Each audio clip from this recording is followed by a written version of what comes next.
이번 시간은 대한민국의 부동산 흐름을 짚어드리는 마켓 트렌드입니다. 오늘도 문민지 아나운서와 함께합니다. 어서 오세요. 네, 안녕하세요. 네, 오늘은 집을 고를 때 가장 많이들 고민하는 기준이죠. 집의 방향, 남향에 대한 기준을 말씀드려 보도록 하겠습니다. 집을 볼 때 그래도 남향이 좋지 않냐 이런 이야기들 많이들 하는데요. 하지만 실제로 살아보면 이 집의 방향 하나로만 결정되지가 않습니다. 그래서 오늘은 방향보다 더 중요해진 기준을 실거주 관점에서 짚어보도록 하겠습니다. 그래도 남향이 좋지 않나? 제가 항상 하는 생각인데요. 사람들이 남향이 좋다고 느끼는 그 이유는 무엇일까요? 네, 이유가 분명히 있습니다. 아무래도 햇빛이 그동안 비교적으로 고르게 들어오고요. 그리고 겨울에는 따뜻하고 그리고 실내가 밝게 느껴지기 때문인데요. 특히 채광은 생활 전반적으로 이 쾌적도를 좌우하는 중요한 요소가 되기도 합니다. 네, 그런데 요즘에는 그 집을 선택하는 기준이 달라졌다 이런 말씀이시겠죠? 네, 맞습니다. 아무래도 요즘에 집에 머무르는 시간이 각자 늘어나고 있는 추세죠. 그렇다 보니까 하루 종일 공간이 어떻게 느껴지는지가 더욱더 중요해졌습니다.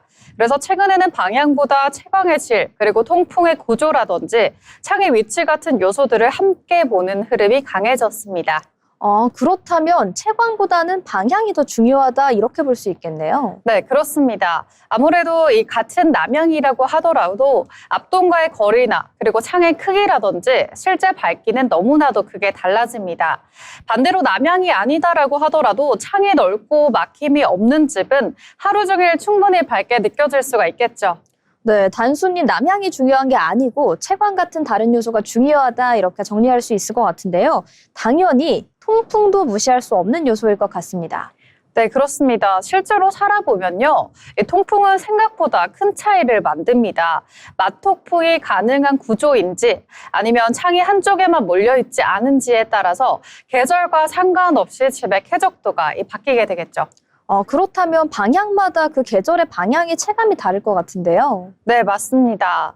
아무래도 남향이 여름에는 햇볕이 부담스러울 수가 있겠고요. 그리고 서향은 오후에 실내 온도가 올라갈 수가 있습니다. 반면 동향은요, 아침 햇살이 들어오기 때문에 생활 리듬이 잘 맞는 경우가 많습니다. 그래서 결국 중요한 건 내 생활과의 궁합이 되겠습니다. 그렇다면 집을 볼 때 우리는 어떤 질문을 던지면 좋을까요? 네, 이 질문은 꼭 해보셨으면 좋겠습니다. 이 집은 하루 동안 어떤 빛과 바람을 만나게 될까? 짧은 방문 시간만 보지 마시고요. 하루의 흐름을 상상해보고 또 누려보는 게 중요할 것 같습니다. 그러면 남향이 아니면 불리한 선택일까요? 네, 꼭 그렇지는 않습니다.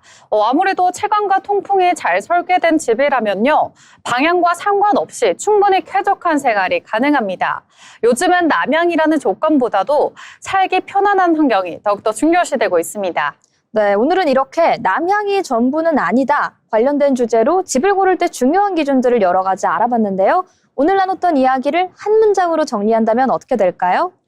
네, 여러분들께 세 가지로 정리를 도와드리도록 하겠습니다. 먼저 첫 번째로는 채광이 충분한지, 그리고 두 번째로는 통풍이 불편함이 없는지, 그리고 세 번째로는 계절에 대한 불편감이 없는지, 이 모든 것들을 아울러 봤을 때 우리가 이 기준만 충족된다면 더 이상 방향에 대한, 이 남향에 대한 고민은 줄어들 수가 있겠습니다. 결국 남향은 전부가 아니다 이런 말에 대한 대답이 오늘 충분히 된 것 같습니다. 네, 그렇습니다. 집의 가치는 어느 쪽을 향하고 있냐보다 내가 집에서 얼마나 편하게 누리느냐 그런 것들이 훨씬 더 중요합니다. 그래서 남향이 중요한 게 아니라 내 생활에 맞느냐 그런 것들을 보시면 될 것 같습니다. 네, 이렇게 남향이 중요한 게 아니고 결국에는 채광과 통풍 그리고 계절별 불편함이 가장 중요하다 이런 얘기를 해보았는데요. 그렇다면 오늘 만족도에 관련된 얘기를 정리해본다면 어떻게 될까요? 네, 집의 만족도는 방향이 아닌 빛과 바람에 따라서 결정될 것 같습니다. 네, 여러분 기억하셨죠? 단순히 남향이라는 두 글자에 현혹되는 것이 아니고 이제 집의 만족도는 빛과 바람의 질, 방향이 중요하다는 점 한 번 더 기억하시면 좋을 것 같습니다. 집을 보는 기준이 아예 달라진 느낌인데요. 네, 맞습니다. 집을 볼 때 이제는 우리가 방향에 따라서 새로운 접근이 가능할 것 같습니다. 우리가 집 안에서 어떤 하루를 보내는지가 너무나도 중요하겠죠. 그래서 남향이라는 단어보다도요, 우리가 그 공간에서 얼마나 편안함과 안락함을 누릴 수가 있는지 그 일상을 떠올려 본다면 내 집 선택하는데 훨씬 더 쉽게 선택하실 수가 있을 겁니다. 네, 오늘은 이렇게 집의 방향, 그리고 방향보다 중요한 그 기준에 대해서 알아보는 시간 가졌습니다. 저희는 다음 시간에도 여러분의 부동산 선택에 도움이 되는 알찬 이야기로 돌아오도록 하겠습니다. 지금까지 문민지 아나운서와 함께한 마켓 트렌드였습니다.